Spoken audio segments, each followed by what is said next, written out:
और इंग्लैंड वालों, क्या भाई आ गया स्वाद, बन गई बेसबॉल। सर्दी के मौसम में शाम को आना सुख की अनुभूति देता है। सुबह सुबह उठना नहीं पड़ता, ठंड में नहाना नहीं पड़ता, बढ़िया रजाई ओढ़कर बिस्तर में मगरमच्छ की तरह पड़े रहो। लेकिन इससे भी बड़ा सुख पता है क्या है? अंग्रेजों को रोते हुए देखना। इसलिए तो मुझे क्रिकेट से प्यार है। 200 साल हम पर राज करने का बदला हम 200 घंटे में निकाल लेते हैं। और जिस हिसाब से इंग्लैंड वाले बैटिंग करे जा रहे हैं, 200 घंटे भी मैंने बहुत ज्यादा बोल दी। जब दिखाना भैया, उनकी मीडिया को रोते हुए देखने का सुख अलग है। जो इंडियन लोग इंग्लैंड में रह रहे हैं, आप लोग ना वो हेडलाइन जरूर पढ़ना और उसके बाद उसी अखबार का कोन बनाकर उसमें मस्त झालमुड़ी भर के खाना।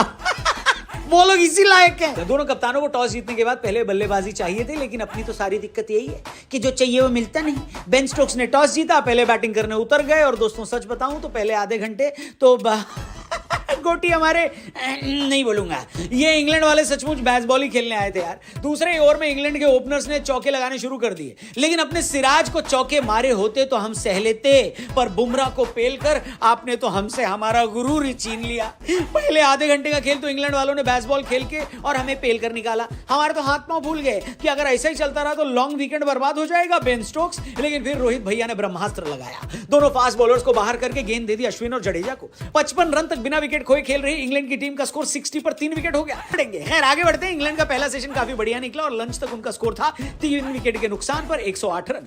लेकिन असली डैमेज तो दूसरे सेशन में होना था, क्योंकि अब की बार तो कोई तेज गेंदबाज भी नहीं लगा। पिछले साल शायद ऑस्ट्रेलिया टेस्ट के बाद रोहित शर्मा का एक इंटरव्यू देख रहा था, जहां पर वो इस बात से परेशान रहते हैं कि होम टेस्ट में उनके पास स्पिनर्स 3 हैं, लेकिन बॉलिंग वो खाली 2 एंड से करा सकते हैं। और फिर इन तीनों गेंदबाजों में झगड़ा होता है कि भैया गेंदबाजी कौन करेगा, क्योंकि सबको ही विकेट चाहिए। किसी को अपने 5 विकेट पूरे करने, तो किसी को 2 इनिंग में मिलाकर 10 करने हैं। कोई 250 टेस्ट विकेट के पास खड़ा है तो कोई 300 होने वाले किसी के। रोहित शर्मा ने कहा था कि बड़ी परेशानी होती है इनका झगड़ा सुलटाने में, और बात सही भी है। एक साथ इतने 3 बढ़िया स्पिनर खिलाना इलीगल होना चाहिए। जिनकी जलती है वो आईसीसी = बीसीसीआई कहकर खुद को बर्नॉल लगा सकते हैं। लेकिन दूसरे सेशन में इन तीनों ने कमाल कर दिया। एक बेन स्टोक्स को छोड़कर सबकी अच्छे से ली गई, और पहले सेशन में बढ़िया नजर आ रही इंग्लैंड चाय आते आते 215 रन पर 8 विकेट गंवा चुकी थी। चाय के बाद इंग्लैंड की टीम फिर से खेलने उतरी। और देखो दोस्तों, मैं भले ही इंग्लैंड के खिलाफ रहूं, लेकिन मेरे फेवरेट, आपके फेवरेट, हम सबके फेवरेट बेन स्टोक्स को हमारा पूरा सपोर्ट है।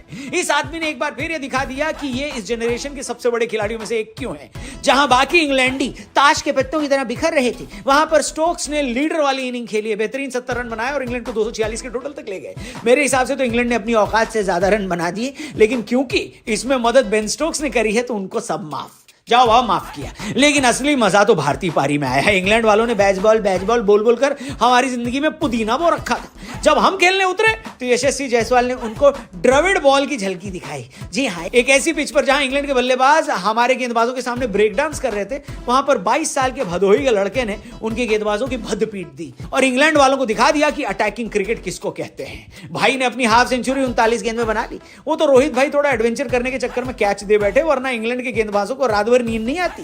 दिन का खेल खत्म होने तक इंडिया ने 1 विकेट के नुकसान पर 119 रन बना लिए हैं। इंग्लैंड के स्कोर से मात्र 127 रन पीछे हैं हम लोग। और जैसा चल रहा है, अगर वैसे ही चलता रहा तो हमें दोबारा बैटिंग नहीं करनी पड़ेगी और मैच 3 दिन में ही हो जाएगा। क्या हो जाएगा राहुल जी?